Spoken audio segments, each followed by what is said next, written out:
साल 1985 की बात है। समंदर के किनारे एक शख्स मौजूद होता है। वो लाइट हाउस पर डेली रूटीन के मुताबिक अपना काम कर रहा होता है। यहाँ पर समंदर के अंदर से आई हुई एक लड़की की वो जान बचाता है, जो कि एटलांटिस की शहजादी होती है। बेसिकली एटलांटिस पानी के अंदर रहने वाले एक बहुत बड़े शहर का नाम है, जहाँ से ये लड़की आई होती है। ये दोनों बहुत सा वक्त साथ गुजारते हैं और आहिस्ता आहिस्ता एक दूसरे को पसंद करने लगते हैं और कुछ वक्त के बाद शादी कर लेते हैं। और अब कुछ वक्त गुजरता है और इनके यहाँ एक बेटा पैदा होता है जिसका नाम आर्थर है। आर्थर के पास एक ऐसी पावर होती है कि वो तमाम सी क्रिएचर से बात कर सकता है, यानी कि समंदर में रहने वाली तमाम मखलूकात से बात कर सकता है। अब हम देखते हैं कि एटलांटियन सोल्जर्स इनके घर पर आ जाते हैं। इन सोल्जर्स का मकसद एटलांटिस की शहजादी को वापस लेके जाना होता है, क्योंकि वो उस पर अटैक करते हैं तो मजबूरन शहजादी को अपनी फैमिली और अपने बेटे को छोड़ना होता है, क्योंकि अगर वो ऐसा ना करती तो ये सोल्जर्स उसकी फैमिली को मार देते। तो उनकी जान बचाने के लिए वो उनके साथ वापस चली जाती है। शहजादी को अपने एक खास एडवाइजर पे बहुत ट्रस्ट होता है और वो उसे कहती है कि तुम आर्थर को ट्रेन करो, उसे एक स्किल वॉरियर बनाओ ताकि वो लड़ने के तमाम तरीके सीख सके, बिल्कुल हमारी तरह। आर्थर अब बड़ा हो चुका होता है। आर्थर को बुलाया जाता है कि तुम एटलांटिस वापस आ जाओ, क्योंकि तुम फर्स्ट सन हो, तुम वहां के किंग बन सकते हो। लेकिन आर्थर इनकार कर देता है, सिर्फ इस बात पर कि उसकी माँ को सिर्फ इस वजह से मारा गया था कि उसने एक इंसान से प्यार किया था, उससे शादी की थी और मैं उनमें से हुआ एक हाफ ब्रीड बेटा हूँ। मेरे लिए ये वजह बिल्कुल फजूल है, मैं एटलांटिस बिल्कुल नहीं आऊंगा। यहाँ पर हम देखते हैं कि कुछ पायरेट्स रशियन सबमरीन को लूट रहे होते हैं और यहाँ पर आर्थर आकर इनको बचाता है। लड़ाई के दरमियान इन पायरेट्स का लीडर मर जाता है, जिसको आर्थर मारता है और इस लीडर के मरने वाला बेटा डेविड भी वहाँ पे मौजूद होता है। डेविड जब देखता है कि आर्थर यानी कि एक्वामैन ने उसके फादर को मारा है तो वो उससे बदला लेने का ठान लेता है। अब हम एक और मेन कैरेक्टर को देखते हैं जिसका नाम ऑर्म है। ये एटलांटिस का किंग बनने वाला होता है और ये आर्थर का सुतेला भाई भी है, जो पानी के अंदर रहता है, यानी कि एटलांटिस के अंदर रहता है। थोड़ा सा आगे बढ़ने से पहले मैं बताता चलूं कि ऑर्म पानी के अंदर रहता है और आर्थर ऊपर जमीन में रहता है। ऑर्म मुख्तलिफ किंग्स से मिलता है। ये किंग्स एटलांटिस के आसपास रहने वाले सिटीज के होते हैं, जो कि पानी के अंदर ही होते हैं। और उनमें से एक किंग को कहता है कि हमें अपर सरफेस पे अटैक करना चाहिए, क्योंकि वो हमारे समंदर को गंदा कर रहे हैं पोल्यूशन की मदद से। वो लोग बहुत पोल्यूशन फैला रहे हैं। लेकिन वो किंग इस फेवर में नहीं होता कि जमीन पर रहने वाले लोगों पर अटैक किया जाए। लेकिन वो ये भी देखता है कि अगर ऑर्म का साथ बाकी किंगडम के रहने वाले 4 बादशाहों ने दिया तो ऑर्म को ओशन मास्टर का टाइटल मिल जाएगा, यानी कि ऑर्म कमांडर बन जाएगा और इसका ही फैसला माना जाएगा। अभी उस किंग और ऑर्म की बात चल ही रही होती है कि एक रशियन सबमरीन आती है और वो इन पर अटैक कर देती है। यहाँ पर ऑर्म उस किंग की जान बचाता है और इस चीज को देखते हुए वो किंग ऑर्म का साथ देने का इरादा करता है। उस किंग की बेटी का नाम मीरा होता है, जिसकी शादी ऑर्म से होने वाली होती है, लेकिन वो उसे शादी नहीं करना चाहती और इसको एक ही तरीका नजर आता है, जो कि आर्थर है। उसको लगता है कि अगर आर्थर इधर आ जाए तो ऑर्म किंग नहीं बनेगा और वो अपर सरफेस पे जाती है, यानी कि जमीन पर आती है। यहाँ पर वो आर्थर से मिलती है और उसे हेल्प मांगती है कि तुम पानी में वापस आ जाओ, क्योंकि तुम बड़े बेटे हो तो तुम किंग बन सकते हो। लेकिन आर्थर इनकार कर देता है। लेकिन कुछ वक्त के बाद मीरा उसका ट्रस्ट जीत लेती है, क्योंकि एक बहुत बड़ी समंदर की लहर ऑर्म ने जमीन की तरफ भेजी होती है। यहाँ पर मीरा आर्थर के फादर की जान बचाती है। आर्थर इस चीज को देखता है और मीरा की तरफ उसका ट्रस्ट बन जाता है और वो मीरा के साथ पानी में आ जाता है। यहाँ पर आर्थर अपने टीचर से भी मिलता है, जिसने उसे तमाम लड़ने के स्किल सिखाए होते हैं। ये वही सोल्जर है जो उसकी मदर का सबसे ट्रस्टेबल सिपाही था। ये दोनों आर्थर को बताते हैं कि तुम्हें ट्राइडेंट को ढूंढना है, इसमें बहुत सी ताकत है और बहुत सा जादू है, और जिसको ये ट्राइडेंट मिल गया उससे बगैर सवाल पूछे उसको किंग बना दिया जाता है, क्योंकि इस ट्राइडेंट के अलावा ऑर्म तुम्हें कभी किंग नहीं बनने देगा। वो तुमसे बहुत ज्यादा ताकतवर है। अगर तुम उसे लड़के भी क्लेम करना चाहोगे तब भी वो तुम्हें जीतने नहीं देगा। अभी बात हो ही रही होती है कि ऑर्म के कुछ सिपाही यहाँ पर आकर अटैक कर देते हैं और आर्थर को पकड़ लिया जाता है। आर्थर को जंजीरों में जकड़े हुए ऑर्म के सामने पेश किया जाता है। ऑर्म इस पर ब्लेम लगाता है कि तुम्हारी वजह से मेरी माँ की डेथ हुई, यानी कि तुम्हारी वजह से क्वीन को फांसी पर लटकाया गया। ऑर्म फिर भी उसका भाई होता है और वो आर्थर को कहता है कि मैं तुम्हें एक चांस देता हूँ, यहाँ से हमेशा के लिए चले जाओ और कभी पानी में लौट के मत आना। लेकिन आर्थर उस पर गुस्सा होता है और उसको चैलेंज करता है कि मैं तुमसे फाइट करूंगा। यहाँ पर आर्थर और ऑर्म की फाइट शुरू हो जाती है, लेकिन ऑर्म का अपर हैंड होता है, क्योंकि वो हमेशा से पानी में रहा होता है और आर्थर के लिए ऑर्म को पानी में हराना बहुत मुश्किल है। लड़ाई जारी रहती है और आखिरकार आर्थर मरने ही वाला होता है कि मीरा वहां पर आ जाती है और आर्थर को बचा लेती है। अब जिस ट्राइडेंट की ये लोग तलाश कर रहे होते हैं उसको हासिल करने के लिए ये लोग सहारा डेजर्ट जाते हैं। सहारा डेजर्ट में ये वही जगह है जहाँ पे ये ट्राइडेंट को बनाया गया था। यहाँ पर इन्हें एक होलोग्राफिक मैसेज मिलता है जो इशारा करता है कि इनको इटली जाना है और वहीं पे इनको कोऑर्डिनेट्स मिलेंगे कि ये ट्राइडेंट इस वक्त कहाँ मौजूद है। ट्राइडेंट बेसिकली एक बड़े से नेजे की तरह होता है जिसमें बहुत सी मैजिकल पावर्स हैं। दूसरी तरफ हम देखते हैं कि ऑर्म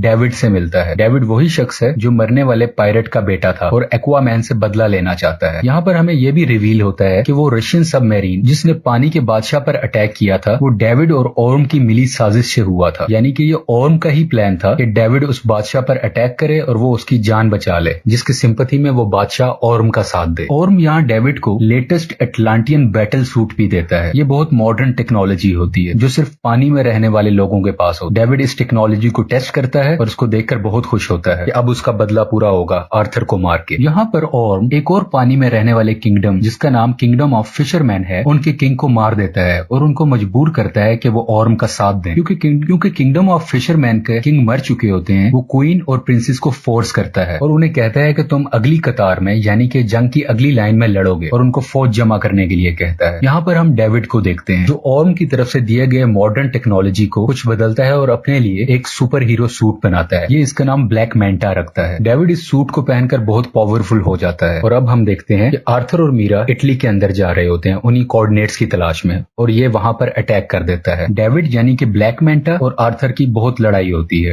बिल आखिर आर्थर डेविड को पहाड़ से नीचे फेंक देता है, लेकिन इस लड़ाई के दरमियान आर्थर बहुत जख्मी हो चुका होता है। मीरा आर्थर के जख्मों को ठीक करती है और उसका हौसला बढ़ाती है। वो उसको कहती है कि तुम्हें किंग बनना है और तुम इतने कमजोर नहीं हो सकते, तुम्हें करेज दिखानी होगी एक किंग की तरह। और अब वो ट्राइडेंट की तलाश में निकल पड़ते हैं। सफर के दरमियान ये लोग डिफरेंट मॉन्स्टर्स का सामना करते हैं और इनसे बचते बचाते बहुत मुश्किल से अर्थ के दरमियान वाले हिस्से में पहुंच जाते हैं, यानी ये पूरी अर्थ का सेंटर है। यहाँ पर वो पहली बार अपनी माँ को देखते हैं यानी कि क्वीन एटलाना, जिसने खुद की कुर्बानी दे दी होती है इस ट्रेंच में आके, क्योंकि इस ट्रेंच में आने का मतलब है मौत, फांसी। लेकिन क्वीन एटलाना भी बच चुकी होती है, उसको कुछ नहीं हुआ होता और वो काफी अरसे से यहीं पे सर्वाइव कर रही है। और अब आर्थर और मीरा भी यहाँ पे मौजूद हो जाते हैं। ये तीनों आपस में मिलते हैं ये एक इमोशनल सीन है। अब ये ट्राइडेंट के बहुत करीब है, लेकिन आर्थर यहाँ से अकेला ही आगे जा सकता है। मीरा या उसकी माँ उसका साथ नहीं दे सकते। आर्थर आगे बढ़ता है ट्राइडेंट की तलाश में। इसको वो एंशिएंट ट्राइडेंट मिल जाता है, लेकिन जब वो उसको हासिल करने जा रहा होता है तो इस पे लिविएथन अटैक कर देता है। बेसिकली लिविएथन इस ट्राइडेंट का कीपर होता है, यानी कि इस ट्राइडेंट की हिफाजत करता है। लिवाइथियन ड्रैगन और सांप की तरह होता है, ये बहुत बड़ा होता है और वो उसे ये भी कहता है यहाँ से जो भी हासिल करने आया था वो वर्दी नहीं था और उन सबको मैंने मार दिया। जैसा कि हमने शुरू में जाना था कि आर्थर समंदरी मखलूक से बात कर सकता था, तो ये उससे बात करता है। तो ये ड्रैगन और सांप जैसी मखलूक इसको कहती है क्या तुम मुझे सुन सकते हो? आज से पहले किसी ने मुझे नहीं सुनी। आर्थर उसे अपनी वर्थ बताता है और क्लेम करता है कि ये ट्राइडेंट का हकदार मैं हूँ और मैं वर्दी हूँ कि 7 सीज पर मेरी हुकूमत होनी चाहिए। बिल आखिर लिवाइथियन उसकी बात मान लेता है और आर्थर उस ट्राइडेंट को हासिल कर लेता है। ये ट्राइडेंट हासिल करने के बाद आर्थर की पावर्स बहुत ज्यादा बढ़ जाती है और उसका कॉस्ट्यूम भी चेंज हो जाता है। समंदर के अंदर रहने वाले तमाम किंगडम्स ऑर्म का साथ दे रहे होते हैं। इसी वजह से ऑर्म खुद को ओशन मास्टर का टाइटल दे देता है, यानी कि अब इसके डिसीजंस चलेंगे। यहाँ पर ऑर्म का साथ देने वाले किंगडम्स को पता चलता है कि आर्थर ने ट्राइडेंट हासिल कर लिया है और रूल और कानून के मुताबिक जिसके पास ट्राइडेंट होगा वही असली किंग होगा, वही ओशन मास्टर होगा, उससे कोई सवाल नहीं पूछा जाएगा। इनको कंफर्मेशन मिलती है कि ट्राइडेंट अब आर्थर के पास है, लेकिन ऑर्म को गुस्सा आता है और वो कहता है कि ट्राइडेंट हासिल करने से कुछ नहीं होता, जो सबसे ज्यादा बहादुर होगा, जिसके पास ज्यादा स्किल्स होंगे, वही ओशन मास्टर होगा, वही सब किंगडम्स पर हुकूमत करेगा। यहाँ पर एक बार फिर से आर्थर और ऑर्म की लड़ाई होती है जो एक सबमरीन के ऊपर हो रही होती है। आर्थर ऑर्म को इस लड़ाई में हरा देता है, लेकिन वो इसको जान से नहीं मारता और इसको जिंदा छोड़ देता है। और यहाँ पर क्वीन एटलाना भी सामने आ जाती है और वो जब देखता है कि आर्थर ने उसकी मदर की जान बचाई है, वो अपनी किस्मत को मान लेता है और हार मान के खुद की गिरफ्तारी दे देता है और एटलांटिस के सोल्जर इसको पकड़ कर ले जाते हैं और मूवी यहाँ पे खत्म हो जाती है। अगर आपको एक्वामैन फिल्म की एक्सप्लेनेशन पसंद आए तो प्लीज लाइक और सब्सक्राइब करें और अपनी फीडबैक कमेंट सेक्शन में बताइए। Thank you for watching.